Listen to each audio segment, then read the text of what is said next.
Hey everyone, Steve from the Evil Empire Motion Twin teams here. I'm back with another attempt at a vlog for you all.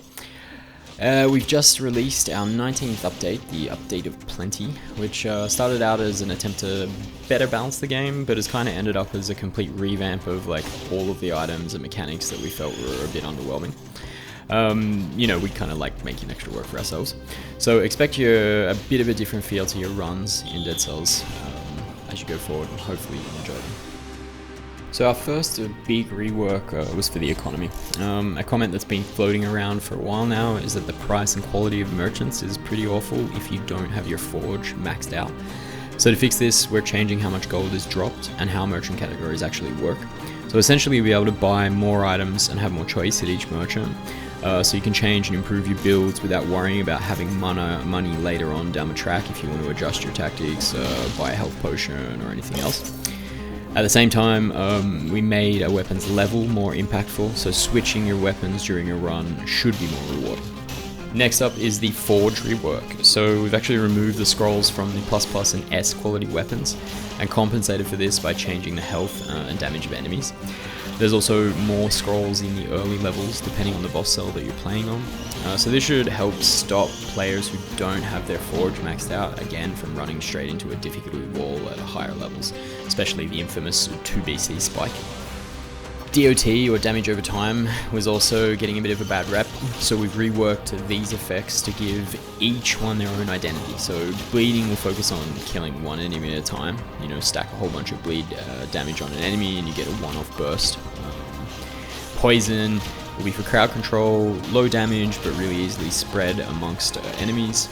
Burn damage will stay the same because it's pretty much perfect, but we've also introduced a new shock effect. So essentially when you hit a shocked enemy, that enemy and any enemies nearby will take extra damage. However, the effect doesn't spread between enemies. Damage mutations also got a bit of a look over. At the moment, damage from these mutations is calculated from a base DPS value, separate from the weapon's DPS value. So the mutations end up contributing less and less to total weapon damage as the weapon level or quality increases. Our weapons level quality and affixes all increase your DPS purely by multiplying the weapon's base DPS by percentages. So this stops their effects from falling off as the weapon quality increases. So basically what we've done is just change the mutations to work in the same way that the weapons do.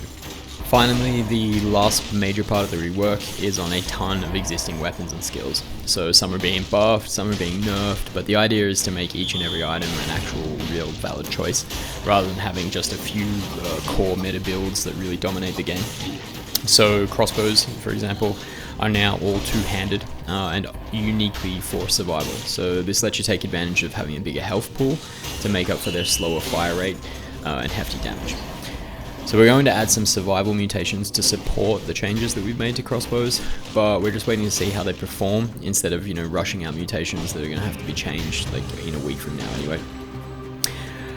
Also, you now get a backpack with every two-handed weapon. If you remember, the scythe was the first two-handed weapon we introduced, and so you can hold onto a weapon or shield. That way you don't have an empty slot if you swap out your two-hander for a single-handed weapon later on. Anyway, that's it for us this time. Hopefully you'll enjoy the changes that we've made.